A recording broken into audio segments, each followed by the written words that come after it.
Hello friends, welcome back to GST Ram Prakash Gautam YouTube channel. और आज हम लोग डिस्कस करेंगे आपके बीच एक और जजमेंट को लेकर आए। अभी हमने आपको बताया था ना, मध्य प्रदेश का जो जजमेंट था, मध्य प्रदेश हाई कोर्ट का ई वे बिल के लिए जो क्लेरिकल मिस्टेक हो गई थी एड्रेस में, उसी तरह के आप आपको एक केरला के हाई कोर्ट का जजमेंट मैं आपके लिए लाया हूं। और इसको ध्यान से समझिएगा, सेम सेक्शन, दोनों में सेम सेक्शन अप्लीकेबल किया गया है। अब देखना क्या है कि मिस्टेक थोड़ी सी अलग है इसमें। पिछला जो मध्य प्रदेश वाले हाई कोर्ट का जो आपने जजमेंट देखा था, उसमें क्या था कि क्लेरिकल मिस्टेक एड्रेस में हुआ, लेकिन और वो जो क्लेरिकल मिस्टेक एड्रेस में हुआ, वो जो सर्कुलर आपको दिया गया था गवर्नमेंट के थ्रू, उसके अंदर कवर था। लेकिन यहाँ पे कवर नहीं कर रहा है, एज डिट्टो वो पॉइंट कवर नहीं कर रहा है। तो वहां पे क्या डिसीजन लिया गया हाई कोर्ट केरला से, इस चीज को हम अभी डिस्कस करेंगे। आपसे एकदम रिक्वेस्ट कर रहा हूँ कि जितने भी जजमेंट्स मैं आपको देता हूँ, ये देखिए डेली बेसिस पे होने वाली मिस्टेक्स हैं। तो जजमेंट्स को प्रिंट करके अपना एक फाइल बनाइए, उसमें सेव करके रखिए, ताकि आप यूपी, बिहार, बंगाल, दिल्ली कहीं पे हैं, जम्मू एंड कश्मीर कहीं पे भी हैं, तो आप उसका रेफरेंस दूसरे स्टेट के हाई कोर्ट का भी दे सकते हैं। तो एक प्रिंट जरूर रखिए या अपने कंप्यूटर में एक फोल्डर बना करके सेव जरूर करिए। तो चलिए, मैं अब आपको चलता हूँ हाई कोर्ट ऑफ केरला का जो ये ऑर्डर है, जो जजमेंट है, उसका रिट पिटीशन नंबर है 7716 और ईयर है 2021। और यहाँ पे है green lights power solutions versus state tax officer. और इसका जब हम ऑर्डर देखते हैं, जजमेंट देखते हैं, तो ये लीजिए आपके स्क्रीन पे मैं जजमेंट लेके आया हूँ। तो मैं हूँ राम प्रकाश गौतम, और अगर आप पहली बार आए हैं चैनल पे तो सब्सक्राइब कर लीजिए, और ज्यादा से ज्यादा लोगों के पास वीडियो को शेयर करिए, लाइक कर लीजिए अच्छा लगे तो। और अगर कुछ इम्प्रूव करना हो तो हमें एडवाइस आप दे सकते हैं, सलाह दे सकते हैं 8448610923 व्हाट्सएप नंबर पे। पेटिशनर है ग्रीन लाइट्स पावर सॉल्यूशन। और ये केस क्या हुआ है, अब हम एक बार इसको रीड करते हैं। ये जजमेंट आप देखिए, होता क्या है कि पेटिशनर की गाड़ी को पकड़ा जाता है और सेक्शन 129 सब सेक्शन 3 के थ्रू इस पे ₹27,540 and equivalent amount as penalty tax भी इस पे ₹27,540 एंड जो पेनल्टी है वो भी ₹27,540 इम्पोज किया जाता है पेटिशनर पे। और पेटिशनर ने क्या किया, इसको फाइल किया, अपील किया, कहाँ पे, हाई कोर्ट में। क्या होता है, during the course of transportation from Ernakulam the goods were intercepted by the first respondent who detained the goods under section 129 of the act on noticing an irregularity in the e-way bill। उनका कहना हुआ कि officer ने एर्नाकुलम से जब माल को आ रहा था, जब ट्रांसपोर्टेशन किया जा रहा था, तो उन्होंने इरेगुलरिटी पाया ई वे बिल में, जिसके लिए इन्होंने सेक्शन 129 लगा दिया। क्या था इरेगुलरिटी, वो देखिए। उसमें क्या था कि जो ईवे बिल था उस पे डेट लिखा हुआ था 2 मार्च 2021, 2 मार्च 2021। लेकिन जो इनवॉइस था उस पे मेंशन था 3 फरवरी 2021। There was thus a discrepancy in the date on the invoice। अब हुआ क्या है कि जो ईवे बिल पे 2 मार्च 2021 आ रहा था डेट, वहीं जो टैक्स इनवॉइस था उस पे डेट आ रहा था 3 फरवरी 2021। इसमें पेटिशनर का कहना हुआ कि जी साहब, ऐसा हुआ कि कंप्यूटर का जो डेट का फॉर्मेटिंग है, बाय डिफॉल्ट ये मिस्टेक हो गया। डे मंथ ईयर होने की जगह फॉर्मेटिंग जो हो गया मंथ डेट और ईयर में। अब देखिए 2 मार्च 2021 ये था डेट, मंथ एंड ईयर, और इसी का फॉर्मेटिंग गलत हो गया। तो पहले क्या हो गया, मंथ आ गया, फिर डे आ गया, फिर ईयर आ गया। तो ये अगर पहले मंथ आ गया तो 1 महीना का यहाँ डिफरेंस हो रहा है। As a result, instead of 2nd March 2021, the invoice will mention the date as 3rd February 2021। कि ये फॉर्मेटिंग गलत होने के कारण 2nd मार्च 2021 की जगह पे इनवॉइस पे 3rd फरवरी 2021 आ गया। पेटिशनर ने ये चीज कहा और इसके लिए उनको टैक्स ऑफिसर के द्वारा जो पेटिशनर पे इम्पोज किया गया 27,540 रुपया as a tax, 27,540 rupees, and equivalent लगाया गया इन पे पेनल्टी भी 27,540 रुपीज। और इसी ऑर्डर को इन्होंने चैलेंज किया रेट पिटीशन में, और ये rate petition high court Kerala में आया।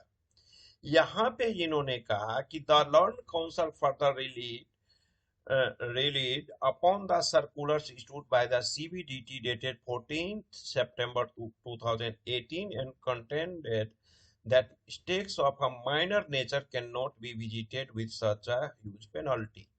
यहाँ पे पेटिशनर के तरफ से कहना हुआ कि जी साहब 14 सितंबर 2018 को 14 सितंबर 2018 को सीबीडीटी ने एक सर्कुलर सर्कुलेट किया था, जिस सर्कुलर में किया गया था कि इस नेचर की जो गलतियां हैं उस पे बड़ी नेचर की ह्यूज पेनल्टीज नहीं लगाई जाएगी, बड़ी अमाउंट नहीं लगाई जाएगी। चलिए इन तमाम चीज को देखते हुए यहाँ पे आए सीबीडीटी।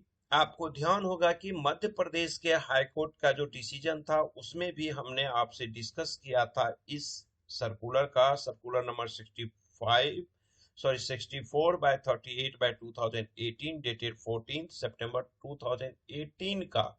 उसमें जो लिखा हुआ है, इसमें से जो लिखा है इसमें इम्पोर्टेंट 6 लाइन लिखा गया है कि अगर स्पेलिंग मिस्टेक हो जाता है और जीएसटी नंबर सही होना चाहिए तो भी आप बड़ी पेनल्टी नहीं लगा सकते। पिन कोड में एरर पाया जाता है but the address of the consignor and the consignee mentioned is correct अगर है तो भी आप मान सकते हैं। तीसरा था error in the address of the consignee to the extent that the locality and other details of the consignee are correct. Address में दिक्कत है लेकिन बाकी चीजें ठीक है। चौथी गलती थी कि error in 1 or 2 digits of the documents number mention in the UA bill. 1 या 2 डिजिट तक अगर कोई डॉक्यूमेंट नंबर मेंशन है यूए बिल में और वो गलत हो जाता है तो वहां पे भी ये कंसीडर किया जाएगा सेक्शन 129 को। इस सर्कुलर के तहत कम पैसा पेनल्टी की जाएगा, माइनर मिस्टेक माना जाएगा। उसके बाद एरर इन 4 और 6 digit level of HSN where the first 2 digit of HSN are correct and the rate of tax mentioned is correct। अगर HSN कोड में भी गलती होती है और पहला 2 डिजिट ठीक है HSN का और टैक्स रेट सही लगा हुआ है तो भी माइनर मिस्टेक में, माइनर एरर में इसको कवर किया जाएगा। उसके बाद कहता है छठा पॉइंट जो है वो कहता है error in 1 or 2 digits characters of the vehicle number. 1-2 digit तक का व्हीकल नंबर में कोई गलती हो जाती है तो यहाँ पे भी सेक्शन 129 के तहत कवर किया जाएगा। अब इन सब चीज को देखते हुए यहाँ पे जो पेनल्टी का प्रावधान है वो कहता है in case of the above situations penalty to be the tune of ₹500 each under section 125। 500 each का मतलब 500 CGST और 500 SGST यानी कि टोटल 1000 रुपीज लगेगा, जिसको आपको DRC 07 के थ्रू फाइल करना पड़ेगा एवरी कंसाइनमेंट में। अब ये इन चीजों का हवाला देते हुए यहाँ पे पॉइंट नंबर 10 में जस्टिस ने कहा कि however the circular refers to only 6 instance of minor discrepancies. ध्यान से समझिएगा इस चीज को। एमपी का जो ऑर्डर था मध्य प्रदेश हाई कोर्ट का, वहां पे एड्रेस की गलती थी कि हेड ऑफिस और वर्क ऑफिस की बात थी, प्लांट की और रजिस्टर्ड एड्रेस की मिस्टेक हो गई थी, वहां पे ये चीजें थी। लेकिन यहाँ पे क्या है कि जो सर्कुलर है अपना 68 अगेंस्ट 129 सेक्शन का, उसमें जो 6 पॉइंट दिया हुआ है, उस 6 पॉइंट में strictly speaking, the present situation is not covered by the 6 instances mentioned in the circular. Circular में जो 6 instances मेंशन किया गया है, उस 6 कंडीशंस में, 6 इंस्टेंसेस में ये इंस्टेंस जो है, जो अभी हुई है, वो कवर नहीं है। The analysis of the 6 instances reveals those discrepancies which have no bearing on tax liability and are caused on account of bona fide mistakes like typographical errors, type का ही एरर्स माना गया, और otherwise are regarded as minor discrepancy, छोटी गलती मानी जा सकती है। In fact the situation in the present case can be even brought under the border umbrage of quality of para 5 of the circular का। इन सब चीज को देखते हुए छोटी मोटी गलती हुई, इसलिए इसको पैरा 5 का जो पॉइंट नंबर डी है, एरर इन 1 और 2 digits of the documents number mention in the ये ईवे बिल, इसके अंदर लाया जाता है। इस पैरा को, इस इंस्टेंस को इसके तहत लाया गया है, ये इन्होंने कहा। In the instant case, the discrepancy pointed out is only on the date of invoice, which is shown as 3rd February 2021, while that shown in the e-way bill was to 2nd March 2021। कहता है जो ये current case है, इस case में क्या है कि 3 फरवरी 2021 दिखा रहा है इनवॉइस का डेट, जबकि वहीं पे यूए बिल में 2 मार्च 2021 दिखा रहा है। All other details in the invoice and the UA bill including the nature of good transported, the details of consignor and consignee, the GSTN of supplier and recipients, place of delivery, invoice number, value of goods, HSN code, vehicle number, etc, यानी कि tax amount, ये सारी चीजें कोई भी discrepancy नहीं पाई जा रही है। इसलिए जो एरर है, इसलिए जो एरर को नोटिस किया गया है, इस पे ज्यादा चीजें नहीं करना चाहिए, और सेक्शन 129 कॉन्सिक्वेंस फॉर इन्वोकिंग नहीं होना चाहिए। अब देखिए इसमें क्या करता है कि टैक्स इस पे कहा जाता है कि आपको उतना पेनल्टी नहीं लगानी है। 27 दूनी 54,000 लगभग हो गया, 55,000 का। इस पे इन्होंने मद्रास हाई कोर्ट का भी एक डिसीजन था, एक ऑर्डर था, उसका रेफरेंस लेते हुए ये आगे जस्टिस ने कहा कि after granting an opportunity of hearing to the petitioner within 30 days of the date of receipt of the copy of this judgment, the writ petition is allowed as above। 30 दिन के अंदर कहा कि भैया इस जजमेंट को 30 दिन के अंदर पाने के बाद, 30 दिन के अंदर जो है सो इस रिट पिटीशन पे हम जो ऊपर की बातें सब बताए उसको अलाउ किया जाए, यानी कि मात्र 1,000 रुपये का पेनल्टी इस पे लगाया गया। तो ये पिटीशन, ये जजमेंट का मैं लिंक अभी आपको दे दूंगा, और ये आप अपने पास सेव कर लीजिएगा। इससे क्या होगा ये समझिए कि अगर कभी जरूरत पड़ी, ये लिंक है, ये मैं लिंक भी अभी आपको दे दूंगा, अगर जरूरत पड़ती है तो आप इन सारे हाई कोर्ट के केरला का, हाई कोर्ट के मध्य प्रदेश का, हाई कोर्ट के मद्रास के जजमेंट्स को आप अपने स्टेट्स में भी दे सकते हैं। नॉर्मली मान के चलिए, जब तक सुप्रीम कोर्ट से कोई भी जजमेंट फाइनली पास नहीं होता है, तब तक वो पूरे कंट्री पे एप्लीकेबल नहीं होना है।